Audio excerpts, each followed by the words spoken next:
Meekness in the crucible. Attitude in life is a big thing. How we look at things, how we react, how circumstances affect our well being and our decisions. What people see in us. It's so influenced by our attitude. But at even deeper levels, it's about spiritual state. This week we look at something not very popular and appealing in the mainstream. Meekness. Sounds like weakness and has even worse definition in this week's lesson. It says that it's enduring injury with patience and without resentment. Now, what? How?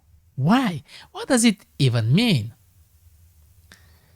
This quarter, we're looking at suffering in our journey with God, and we looked at it from different angles. We looked at the big picture, at the importance to know God, to trust Him, to build a relationship, and to let Him transform us, to help us see beyond the immediate and beyond the naked eye reality. This transformation affects our approach to life and circumstances, but it also shapes a different spiritual nature and different approach to life. The way we understand justice and grace, the way we accept brokenness and how we deal with suffering, it's a whole new and different spiritual state that we can't achieve on our own, but is the result of God's presence in our life. The lesson reflects on Oswald Chambers' words that we are to become broken bread and poured out wine for others. Actions and experiences can transmit messages that words just can't. Through our lives, through how we handle injustice and suffering, through our brokenness and our very different values, we testify about a completely different mindset and spiritual state, about a different realm where God reigns. Joseph, for example, his suffering and handling of injustice had huge impact on the development of Israel. Ezekiel had a very painful experience.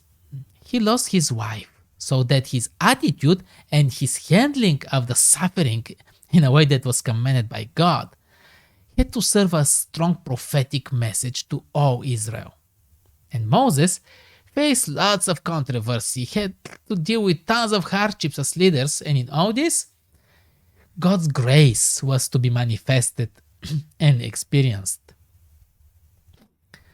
This brokenness testifies to others about God, but also allows new things to grow in us.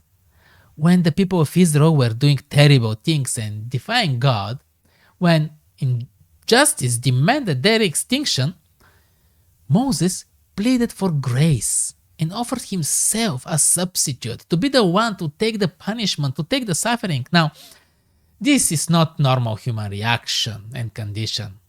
It's a transformation and imprint from the presence of God. To love those that hurt us, to love our enemies, is a different spiritual state. To hate injustice, but to have love for the offender.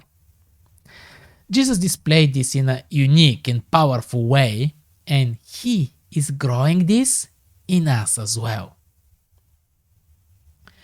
In Matthew 11:29, Jesus says some words that are impossible to understand without special insight and experience with God.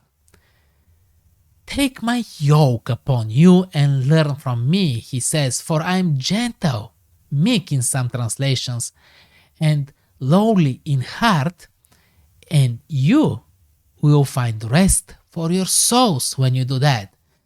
Jesus gave an incredible example. He didn't battle for human justice. He didn't try to argue with Pilate and Caiaphas.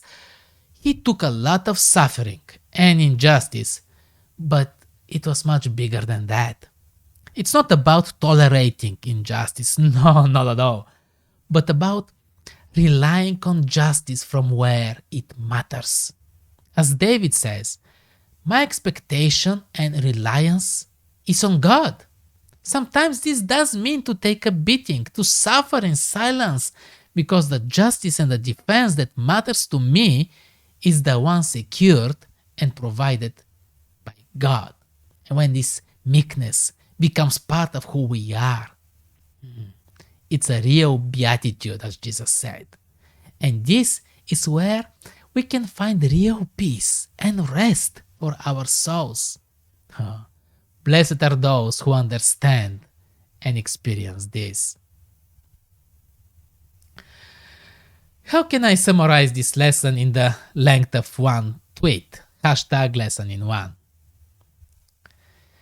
Enduring injury with patience and without resentment is a quality from God. It's rooted in spirit of service and testifies about the presence of God with full reliance on Him. It's a place of rest.